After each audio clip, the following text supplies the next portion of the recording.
What's going on, guys? Multiverse Corrupt here with yet another action figure review video, and today we're having a look at the Dark Knight's Metal Infected Batman from McFarlane Toys.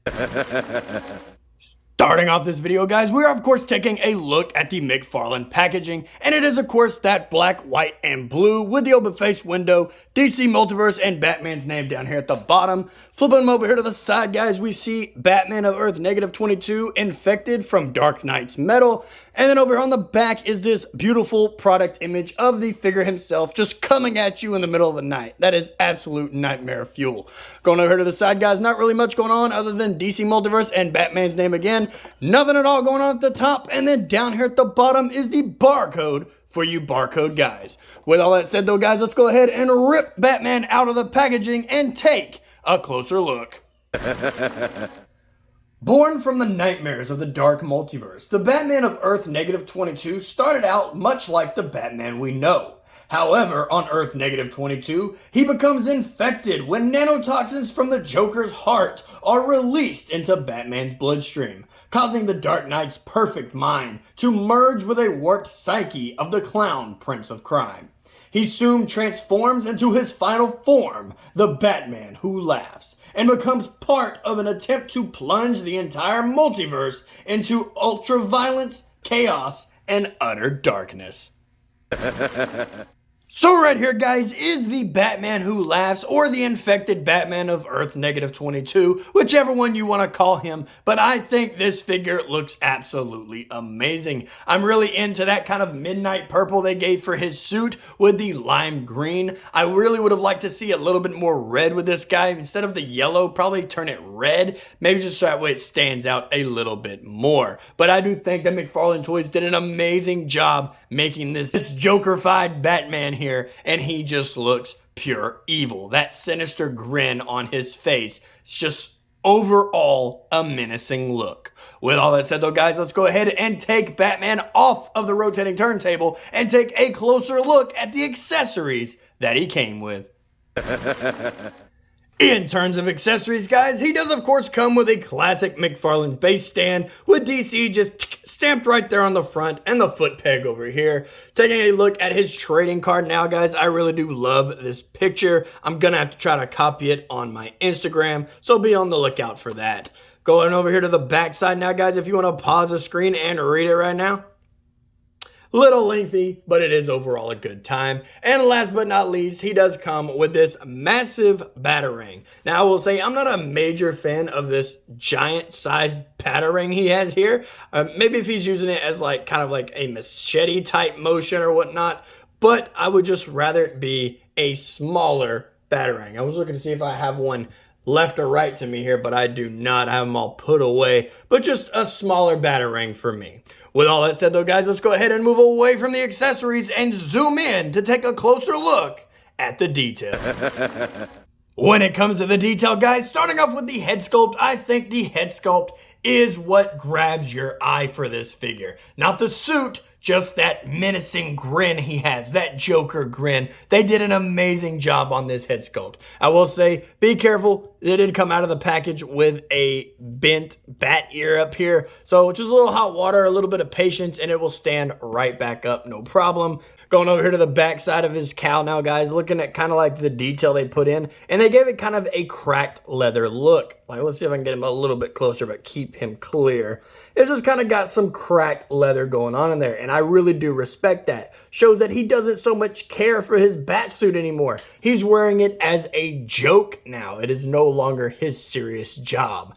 Going down here to his torso now, guys, I love that bat logo. I would say we need to get a regular Batman in a regular bat suit with this bat symbol. I think that one is a very nice touch. Right here, guys, for me though, is where most of the detail comes out. They did also give him that like cracked, weathered look throughout his suit as well. But down here, if you can kind of see it there, it looks like it's all bunched up and wrinkled, like it doesn't fit him anymore. Because as we know, the Joker is skinny, so maybe Batman, maybe Bruce himself is losing his muscle mass within, and his suit doesn't even fit anymore. It just has wrinkles going all throughout his entire suit. Flipping over to the back now, guys, taking a look at the cape, still going with that cracked, weathered look, and some tattering going on at the ends here. Once again, just doesn't care about his suit. He's just letting it fall apart.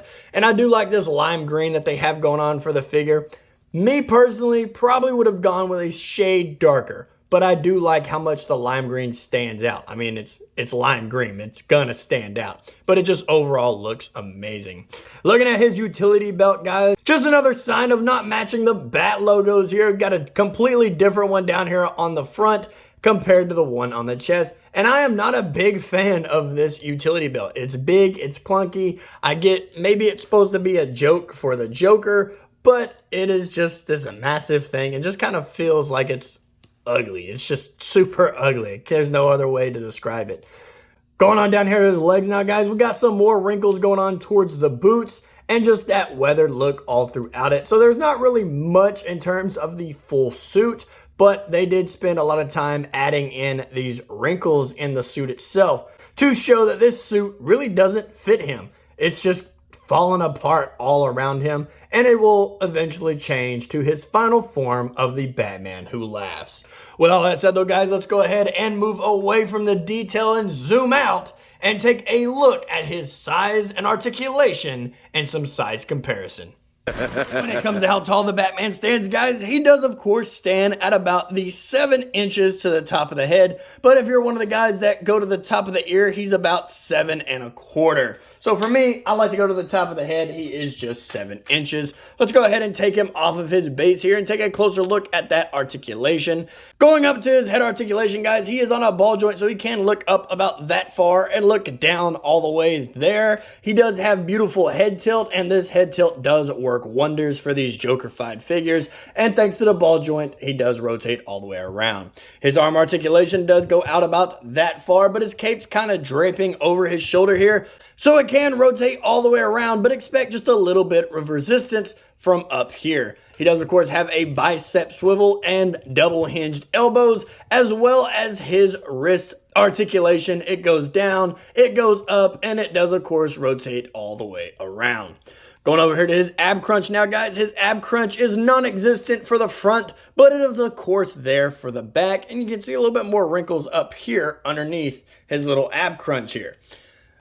Down to the waist, his waist does rotate all the way around, but it is fairly tight, so I would be careful, don't want to snap it. His legs go forward about that far and go back about that far. Non-existent thanks to the McFarlane butt back here. Double hinged knees, and of course his ankles go down. They go up. He has toe articulation and that beautiful ankle pivot. Starting off with the size comparison, guys, here we have the Batman Who Laughs in his Batsuit next to the Batman Who Laughs in his Batsuit. And I will say, out of the two, this one really got the most detailed thanks to the straitjacket kind of look and the iconic spikes wrapped around his eyes. But I do still like this suit. I do think that it does look amazing. Before we move out of the McFarlane Toys department, guys, I had to take a look at the Infected Bat family side by side, and I really do like the way that the Infected Nightwing and the Infected Robin scale to Infected Batman. Right here, guys, moving out of the DC universe, we have the NECA Toys Warrior Predator next to the Batman Who Laughs, and this scale does work for me. And last but definitely not least, guys, here we have the Batman Who Laughs next to the Marvel Legends Mr. Fantastic, and as always, it simply does not work.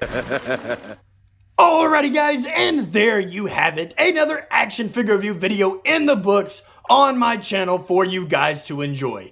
As for my review on the Batman Who Laughs, I'm gonna have to give him a solid 9 out of 10. I really do enjoy this figure. I think he is absolutely amazing, and he is damn near close to the 10 out of 10. I just really would have loved to see a little bit more of that armor plating that Batman is known for. I doubt that for the Joker, I doubt he would have taken the armor plating out of his suit. Maybe if it didn't fit, but I seriously doubt it.